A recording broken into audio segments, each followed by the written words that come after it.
Hello, everybody. Welcome back to the YouTube channel of Zeri Academy. This is your mentor, Abdullah, and today, as promised, I am here again with the particular topic nutrition in plants that we have earlier started, जिसमें हम लोगों ने पहले lecture को पढ़ा था.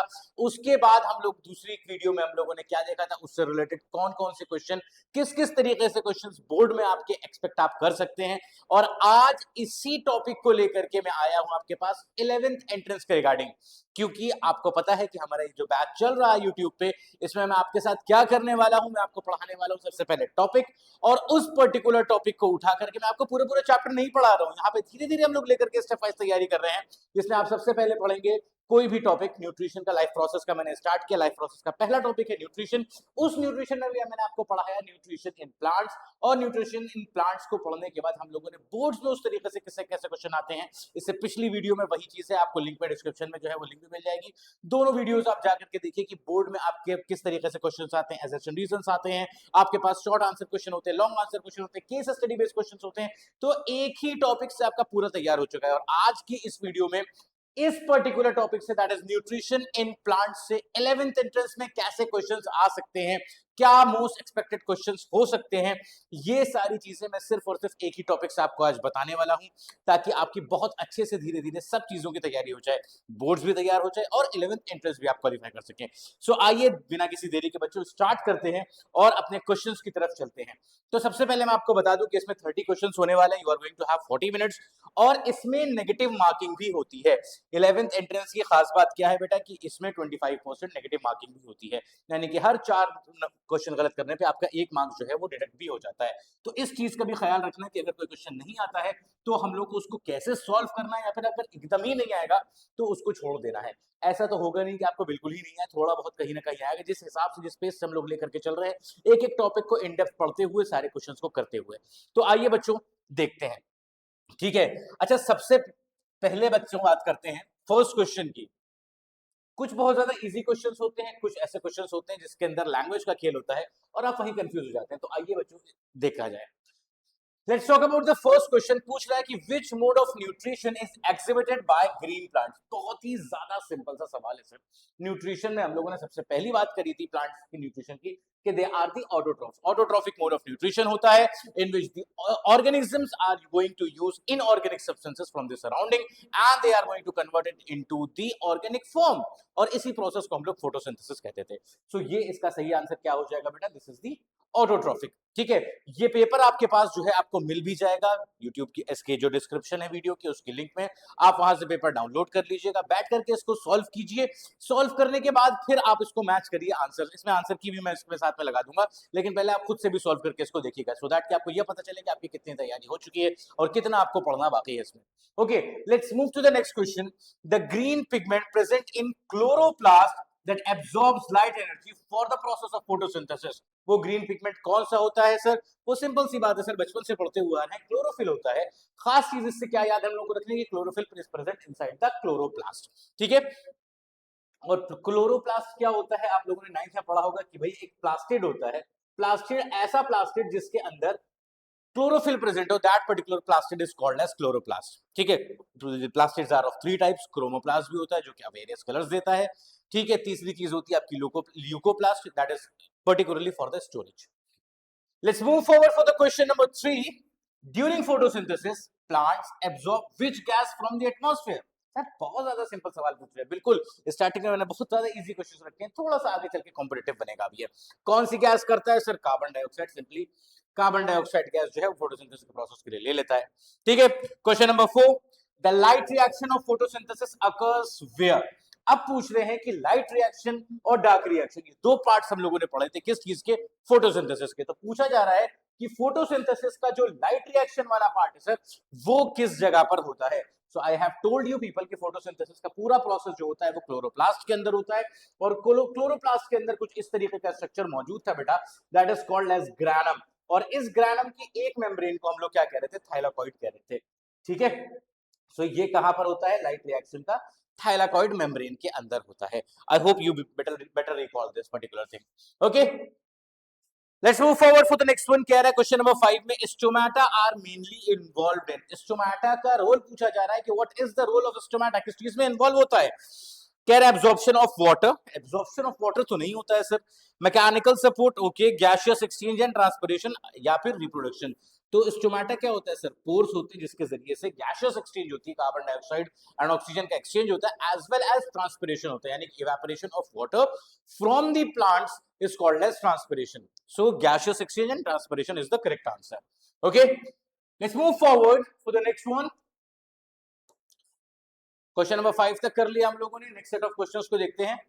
Question number 6 की अगर बात करी जाए बच्चे, तो पूछ रहा है कि which of the following is an example of insectivorous plants। insectivorous plants are the plants that are going to eat the insects। carnivores होते हैं वो, autotrophs नहीं होते हैं। हम लोगों ने बोर्ड के पेपर में भी इस तरीके के क्वेश्चन देखा था। तो यहाँ पर पूछा जा रहा है कौन सा इंसेक्टिवोरस प्लांट है बेटा, इनमें से तो इंसेक्टिवोरस प्लांट इसमें से कौन सा है, पिचर प्लांट है।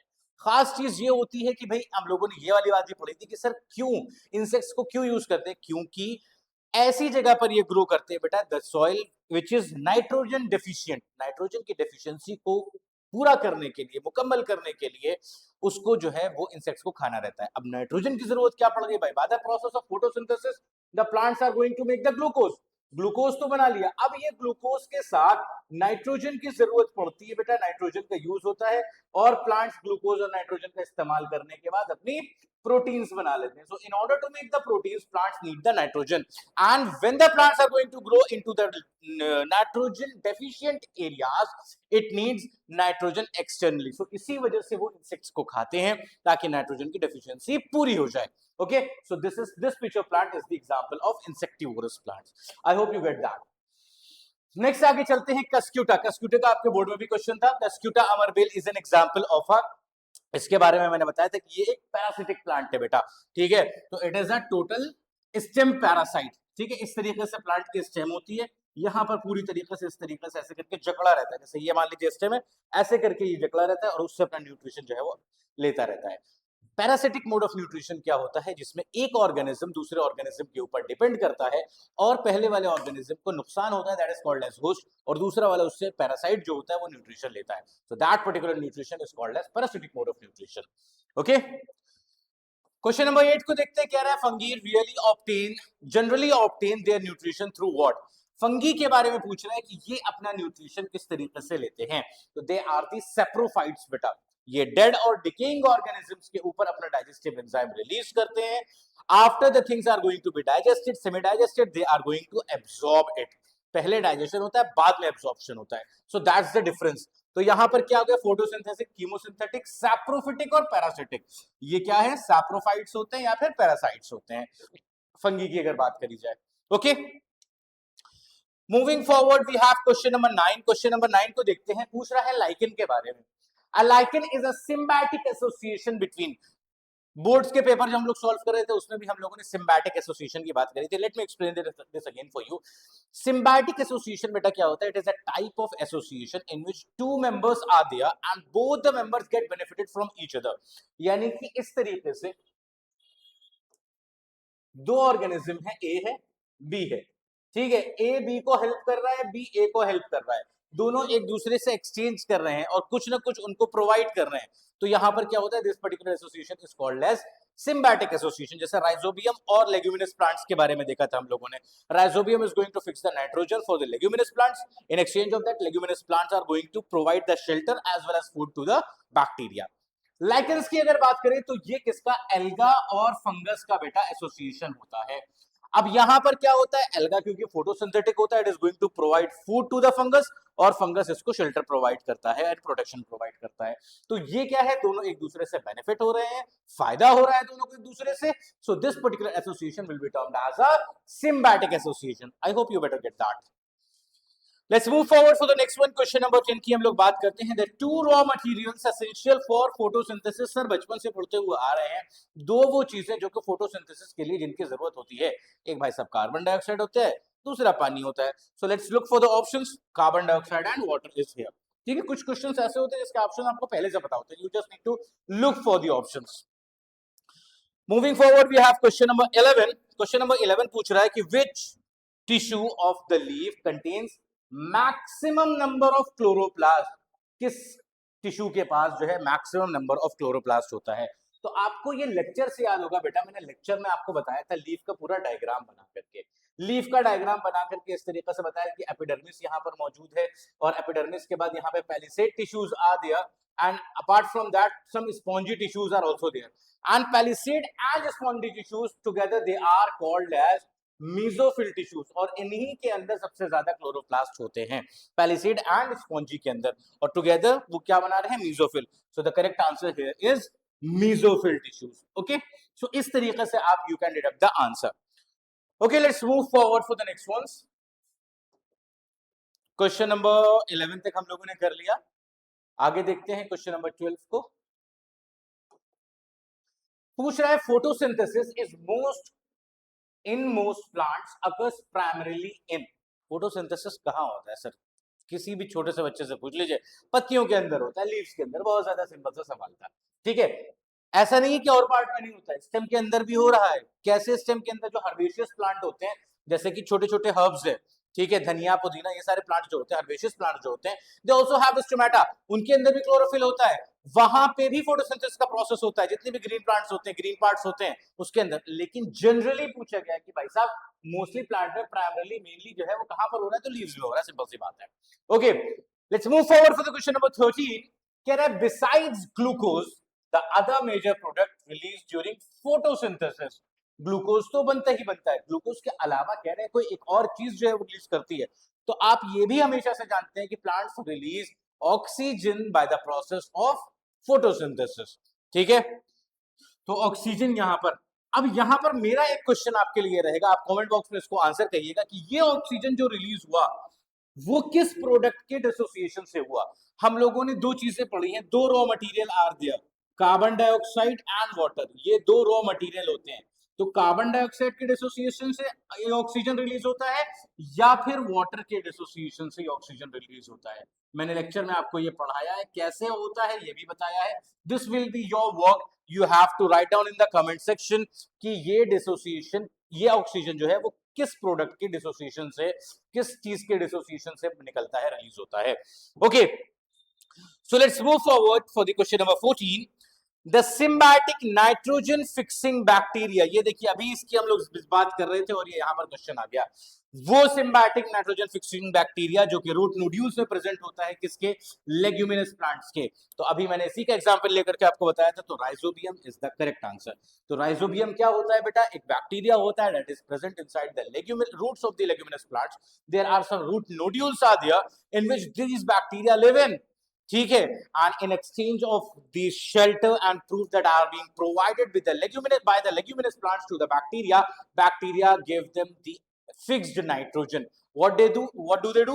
They just use the atmospheric nitrogen and convert them into the form that the plants can use, that is nitrates and nitrites. ठीक है, तो plants are going to use that particular product in order to make their proteins. Okay, let's move forward for the question number 15.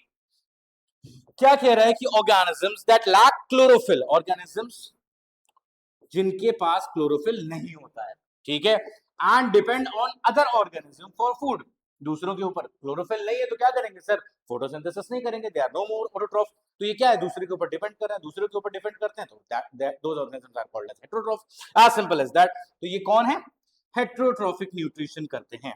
Okay, I hope यहां तक बात आपको बच्चे clear हो चुकी है। आगे चलते हैं हम लोग for question number 16। Question number 16 आपसे पूछ रहा है कि insects trapped bye a pitcher plant mainly help fulfil the plants deficiency of what. ये क्वेश्चन भी मैंने ऑलमोस्ट आपको पहले ही बता दिया, यानी कि पिचर प्लांट जो है एक इंसेक्टिवोरस प्लांट है, वो इंसेक्ट्स को ट्रैप करता है। वो क्यों ट्रैप करता है, किसी चीज की डेफिशिएंसी को पूरा करने के लिए। वो डेफिशिएंसी क्या होती है बेटा, किस चीज की होती है, नाइट्रोजन की होती है, और नाइट्रोजन के साथ ग्लूकोज को मिला करके it is going to make the proteins. Okay, question number 17 की बात करें, द डार्क रिएक्शन यानी कि बायोसिंथेटिक फेज जो होता है और photosynthesis occurs in the dark reaction. Dark reaction में क्या होता है बेटा, dark reaction first of all it is also called as Calvin cycle. अगर आपको नहीं मालूम है इसके बारे में तो फर्स्ट लेक्चर जाकर के देखिए, उसमें सारी चीजें आपको मिल जाएंगी। कैल्विन साइकिल की अगर बात करी जाए तो इसमें जो आपका सेकंड प्रोडक्ट होता है कार्बन डाइऑक्साइड, इसके साथ हाइड्रोजन जो है यहाँ पर आता है, और यहाँ पर आने के बाद आपका ग्लूकोज C6H12O6 ग्लूकोज बन करके तैयार हो जाता है। ये चीज आपकी जो है वो कैल्विन साइकिल में होती है। तो पूछा जा रहा है कि ये कैल्विन साइकिल जो होती है वो किस जगह पर होती है। Again talking about the diagram of chloroplast, कि क्लोरोप्लास्ट में सर हम लोगों ने पढ़ा था कि यहाँ पर क्या था, ये दीज आर द ग्रैनुल्स और थाइलाकॉइड मेम्ब्रेन्स थे, और यहाँ पर लाइट रिएक्शन हो रही थी, वेयर एज इसके अंदर इस तरीके से एक लिक्विड भी प्रेजेंट था, उसके अंदर this particular liquid is called as stroma, और इसी स्ट्रोमा के अंदर जो है वो डार्क रिएक्शन हो रही थी, यानी कि कैल्विन साइकिल हो रही थी। तो let's look for the option thylakoid cell walls, ये this is the correct option, option number B is the correct answer. ठीक है, तो स्ट्रोमा के अंदर आपका क्या होता है बेटा, डार्क रिएक्शन यानी कि कैल्विन साइकिल होता है और photosynthesis. Moving to the next one, question number 18. Which mineral element is a central component of chlorophyll molecule? पूछा जा रहा है कि भाई क्लोरोफिल है, क्लोरोफिल के दो काम होते हैं। क्लोरोफिल के दो काम क्या हो गए सर? एक काम ये हो गया कि वो ग्रीन कलर प्रोवाइड करता है लीव्स को, ठीक है, ग्रीन कलर प्रोवाइड करती है। दूसरा क्या हो रहा है कि सर सनलाइट को जो है वो ट्रैप करता है, ठीक है, उसकी एनर्जी को एब्जॉर्ब करता है, सनलाइट को ट्रैप करा। तो ये दो फंक्शन हो गए, यानी कि बहुत मेन फंक्शंस है दोनों। कह रहे कि ये जो ग्रीन कलर होता है क्लोरोफिल की वजह से होता है। तो क्लोरोफिल के अंदर वो कौन सा ऐसा पर्टिकुलर चीज होता है, वो कौन सा ऐसा एलिमेंट होता है जिसकी वजह से ये चीज होती है, ये कलर आता है। So that is magnesium. ये मैंने आपको लेक्चर में भी पढ़ाया था, इसका एग्जाम्पल मैंने साथ में जोड़ा था। जिस तरीके से आपका ब्लड होता है, ब्लड जो होता है बेटा वो रेड होता है। रेड हम लोगों ने पढ़ा है कि रेड कलर किसकी वजह से होता है भाई, आरबीसी की वजह से होता है। आरबीसी क्यों रेड होता है? क्योंकि उसके अंदर हीमोग्लोबिन एक पिगमेंट होता है। जिस तरीके से लीव्स के अंदर क्लोरोफिल पिगमेंट है, उसी तरीके से ब्लड के अंदर हीमोग्लोबिन होता है, और इसी हीमोग्लोबिन की वजह से रेड कलर आता है। और ये रेड कलर क्यों आता है, किस एलिमेंट की प्रेजेंस की वजह से आता है? आयरन की वजह से आता है। Similarly leaves are green in colour, they are green in colour because of presence of a pigment called as chlorophyll. Chlorophyll के अंदर ऐसा क्या प्रेजेंट होता है? मैग्नीशियम प्रेजेंट होता है, जिसकी वजह से वो ग्रीन कलर का होता है। Okay, I hope this particular thing is clear to you. बहुत इंपॉर्टेंट चीज थी बेटा ये। नेक्स्ट क्वेश्चन नंबर 19 को हम लोग देखते हैं। पूछ रहे हैं गार्ड सेल्स के बारे में। गार्ड सेल्स क्या कहते हैं? They are going to regulate the opening and closing of, क्या सर, कितना सिंपल सा क्वेश्चन है, स्टोमेटल पोर। ये इस तरीके से गार्ड सेल्स आपके जो है वो मौजूद होते हैं, और इस किस तरीके से ये कंट्रोल करता है? Due to turgor pressure. Turgor pressure की वजह से। टर्गर प्रेशर उस दिन मैंने आपको बोर्ड्स के एग्जाम के लिए बताया था। लाइए मैं इस तरीके से एक बार और दोबारा से यहाँ पर बता दूं। यहाँ पे क्या होता है बेटा, ओपनिंग एंड क्लोजिंग किस तरीके से होती है? जब टर्गर प्रेशर पहले समझा दिया जाए। देखिए एक सेल होता है बच्चों, सेल के अंदर, प्लांट सेल के अंदर ये वैक्यूल प्रेजेंट है, and inside the vacuole there is a liquid present that is called as cell sap. और ये सेल सैप इस तरीके से इसके ऊपर इंटरनली प्रेशर लगा रहा होता है, जिसकी वजह से वो टर्जिड होता है, and that particular pressure is called as turgor pressure. इसी टर्गर प्रेशर की वजह से वो स्थिर रहता है, वो इंटैक्ट रहता है, इस तरीके से एकदम नॉर्मल इस तरीके से रहता है। अब क्या होता है, जब इस सेल के अंदर पानी भरता है, ठीक है, गार्ड सेल्स के अंदर, तो क्या करते हैं, ये स्वेल अप करते हैं। ठीक है, जब स्वेल अप करते हैं तो ये वाली वॉल जो है ये फूल गई। अब जब फूल गई तो बीच में इस तरीके से गैप ऐसे मौजूद हो जाता है, एक्सचेंज हो गया। अब क्या होता है, टर्गर प्रेशर जैसे ही लूज होता है, ये सारी वॉल्स श्रिंक कर जाती हैं। जब श्रिंक कर गई तो इस तरीके से सिकुड़ जाती हैं। ये वॉल जो है होती है वो प्लेन हो जाती है, और स्टोमेटा क्लोज हो जाता है, कुछ इस तरीके से। ओके, तो turgor pressure is the pressure which is going to control the opening and closing of stomata. Next chapter जब हम लोग पढ़ेंगे कंट्रोल एंड कोऑर्डिनेशन, उसमें मैं हार्मोन्स ही बताऊंगा कौन से हार्मोन्स इसको कंट्रोल करते हैं। ओके, तो ये क्या था हम लोगों का, स्टोमेटल फ्लोर हो गया था। क्वेश्चन नंबर 20 को देखते हैं। Next question, the mode of nutrition seen in Rhizopus. Rhizopus क्या होता है बेटा? ब्रेड मोल्ड होता है, यानी कि बरसात के मौसम में ब्रेड पे जो है फंगस लग जाता है, फफूंद आ जाती है, तो उसको हम लोग क्या कहते हैं, राइजोपस कहा जाता है उस फंगस को। तो उसके बारे में पूछ रहे हैं कौन सा मोड ऑफ न्यूट्रिशन होता है। तो हम लोग को क्या पता है कि Rhizopus is an example of fungus. वो एक फंगस है। फंगस क्या करता है, वो सैप्रोफाइट होता है, it is going to grow on the dead and decaying organism.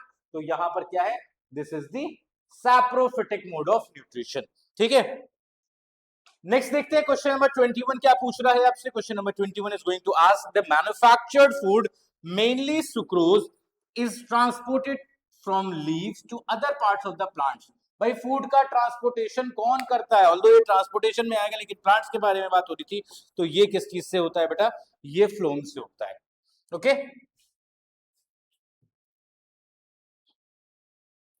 Next आगे चलते हैं। क्वेश्चन नंबर 22 पे पूछ रहा है कि which of the following bacteria obtains energy by oxidising inorganic substances rather than through sunlight showing chemosynthetic nutrition, यानी कि कुछ organisms ऐसे होते हैं that doesn't perform photosynthesis, although they perform autotrophic mode of nutrition. तो autotrophic, auto का मतलब खाना खुद बना रहे हैं, ठीक है, autotrophic. अब ये autotrophic दो तरीके के हो गए सर. अगर सनलाइट का यूज कर रहे हैं so they will be termed as photosynthetic. Sunlight का यूज किया they will be termed as photosynthetic. और अगर किसी केमिकल का इस्तेमाल करते हैं so they are called as chemosynthetic. Understood? यानी कि सनलाइट के जरिए से अपना खाना बना रहे हैं तो फोटोसिंथेटिक. अगर अपना जो है खाना वो किसी केमिकल के हेल्प से बना रहे हैं, इनऑर्गेनिक सब्सटेंसेस की वजह से बना रहे हैं without the use of sunlight, they are called as chemosynthetic. तो कीमोसिंथेटिक का यहाँ पर एग्जांपल अगर हम लोग देखें तो राइजोबियम नहीं है, नाइट्रोसोमोनास होता है, स्ट्रेप्टोकोकस लैक्टोबैसिलस तो ये बैक्टीरिया हो गया. नाइट्रोसोमोनास ये जो है ये बैक्टीरिया है that are chemosynthetic in nature. Okay, let's move forward for the question number 23. Water and dissolved minerals absorbed by root hairs and transported upward through the plant mainly via the xylem. Water और mineral को कौन transport करता है? Simple सी बात है, xylem करता है. फूड को कौन करता है? फ्लोएम करता है. ये तो बहुत बच्चों वाला क्वेश्चन था, ठीक है. तो यहां पर we have these answers. Next है question number 24. The Venus fly trap a well known insectivorous plant, बिल्कुल बहुत ज्यादा मशहूर insectivorous plants है, is typically found growing in. अब आप खुद बताइए किस जगह ये मिलना चाहिए. भाई हम लोगों ने पढ़ा कि ये इंसेक्टिवोरस प्लांट है. इंसेक्टिवोरस प्लांट्स के बारे में हम लोगों ने ये पढ़ लिया है कि इंसेक्टिवोरस प्लांट्स ग्रो करते हैं, इंसेक्ट्स को खाते हैं. क्यों खाते हैं? क्योंकि वो ऐसी सॉइल में ग्रो करते हैं जहां पे नाइट्रोजन की कमी होती है. तो in order to complete this deficiency of nitrogen, these insectivorous plants trap the insects. तो आइए ऑप्शंस को देखते हैं. पहला ही ऑप्शन दिख रहा है कि नाइट्रोजन डेफिशिएंट मार्शी और बॉगी सॉइल्स. आगे तो पढ़ने की जरूरत भी नहीं थी, नाइट्रोजन डेफिशिएंट सॉइल जैसे ही पढ़ा आपने. This will be the correct answer. Okay, I hope this particular thing is absolutely clear to you. Next चलते हैं बेटा क्वेश्चन नंबर 25 पे. पूछ रहा है कि in plants following the C4 pathway of photosynthesis the initial fixation of carbon dioxide takes place in what. देखिए बेटा ये क्वेश्चन प्योर आपका 11th क्लास की बायोलॉजी से है. क्यों मैंने ये क्वेश्चन यहां पर डाला है? क्योंकि 3 साल पहले इस तरीके का क्वेश्चन पूछा था एएमयू ने, ठीक है. जामिया ने तो नहीं पूछा था, एएमयू ने पूछा था. 3 तरीके के अलग अलग पाथवे होते हैं, C3, C4 और कैम्प पाथवे. ये आप हायर क्लासेस में इंशाल्लाह पढ़ेंगे. यहाँ पर इसी वजह से इस तरीके से ये क्वेश्चन डाला है यहाँ पर, ताकि थोड़ा बहुत आपको क्लियर हो जाए, बात समझ में आ जाए कि अगर ऐसे क्वेश्चंस आते हैं तो how are we suppose to answer. मैंने आपको क्या पढ़ाया है कि क्लोरोप्लास्ट फोटोसिंथेसिस का ऑप्शन, फोटोसिंथेसिस का प्रोसेस, सारी की सारी चीजें कहां पर होती है? मेसोफिल में, ठीक है. तो इसमें क्या है यहाँ पर पूछ रहा है, यहाँ पर इस पे मत जाइए बहुत ज्यादा कि C4 पाथवे पूछ रहा है, C3 या कौन सा पाथवे पूछ रहा है. सिंपल फोटोसिंथेसिस का पाथवे है. कार्बन डाइऑक्साइड का इनिशियल फिक्सेशन कहां पर होगा? Initial fixation of carbon dioxide हमेशा कहां पर होता है? मेसोफिल में होता है. बाद में फिर वो बंडल शीट जो है उसमें इन्वॉल्व होती है. वहां तक आपको अभी नहीं पढ़ना है, वहां तक आपको नहीं जाना है, ठीक है.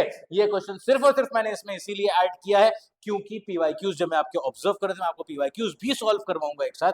ये चैप्टर जब पूरा कर लेंगे तो हम लोग पूरे चैप्टर वाइज पीवाईक्यूज करेंगे, ठीक है.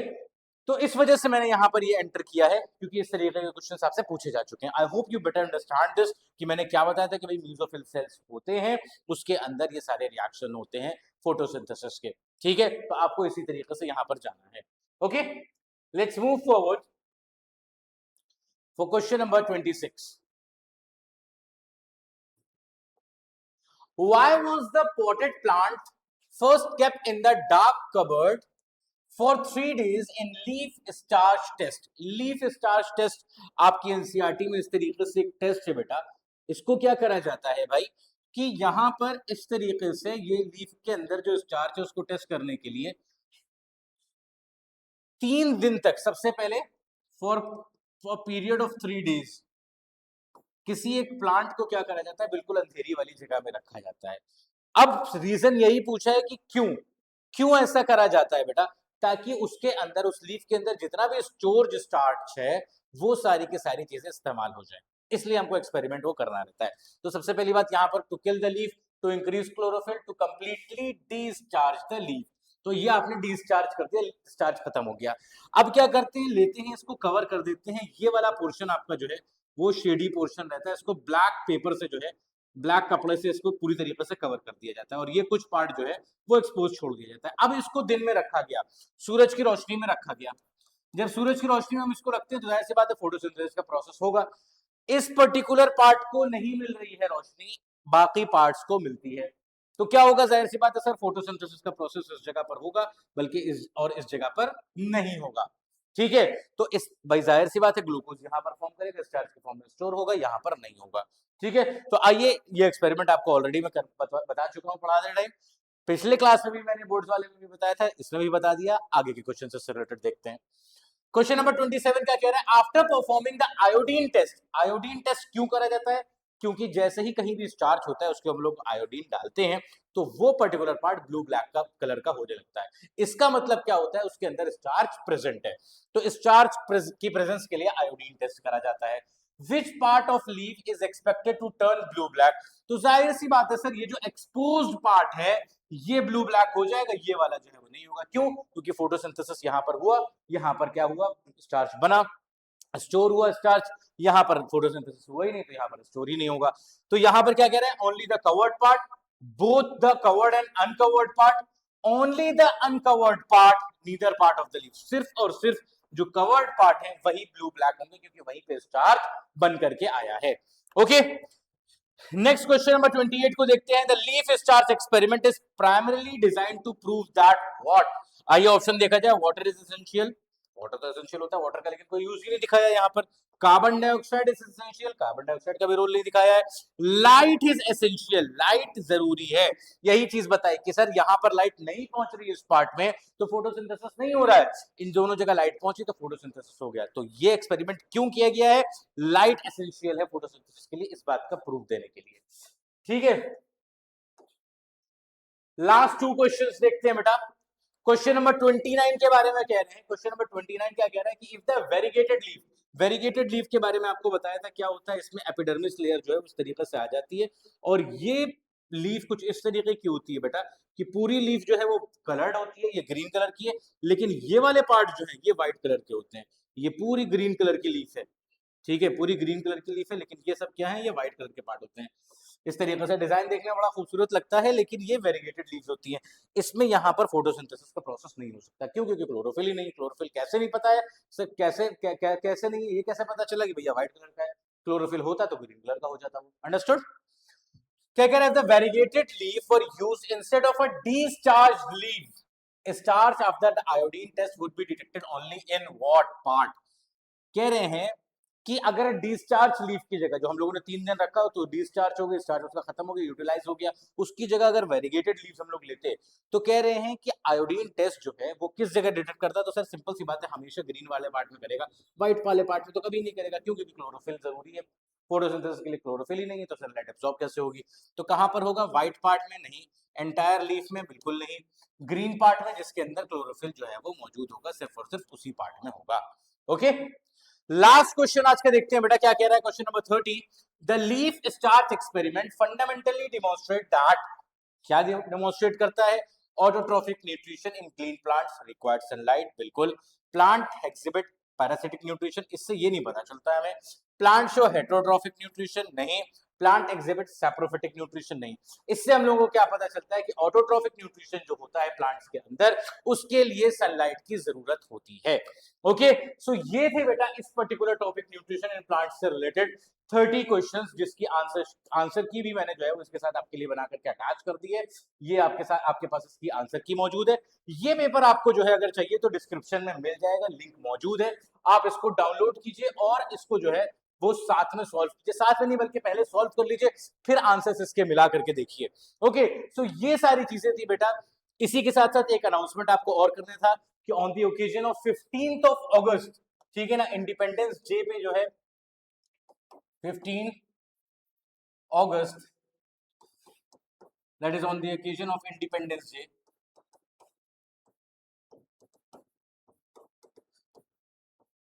जेडे एकेडमी में 11th एंट्रेंस का बैच स्टार्ट होने जा रहा है। 11th एंट्रेंस, ठीक है, from the 17th of August, 15 of अगस्त में आपका जो है वो संडे यूजीएसटी अगस्त, ठीक है। 16th में आपका संडे है, तो मंडे से जो है वो बैच स्टार्ट होने जा रहा है। इसमें आपको एक एक चीज, आपको सारी चीजें पढ़ाई जाएंगी। You are going to have the material, you are going to have the experience faculty, each and everyone is going to teach you for your boards as well as for your 11th entrance. If you are interested, just you can simply write it in the comment box, or you can simply contact us on our WhatsApp number, that is 766 81 333 10, या फिर आप हम लोगों को Instagram के page से जो है वो कनेक्ट कर सकते हैं, किसी भी तरीके से कनेक्ट कर सकते हैं। और if you want to come at our offline centre, it is in just opposite to the Muzammil complex in दोधपुर। Okay, that will be all from my side. Hope to see you in your next lecture बेटा। और इस तरीके से आपको कोई भी दिक्कत, कोई भी परेशानी, किसी भी तरीके की परेशानी है, आप जस्ट उसको कमेंट बॉक्स में लिखिए। कोई भी आप पर्टिकुलर टॉपिक पढ़ना चाहते हैं, कुछ भी समझना चाहते हैं, just right that particular thing in the comment box. Thank you so much, मिलते हैं हम लोग नेक्स्ट लेक्चर में, तब तक के लिए अल्लाह हाफिज।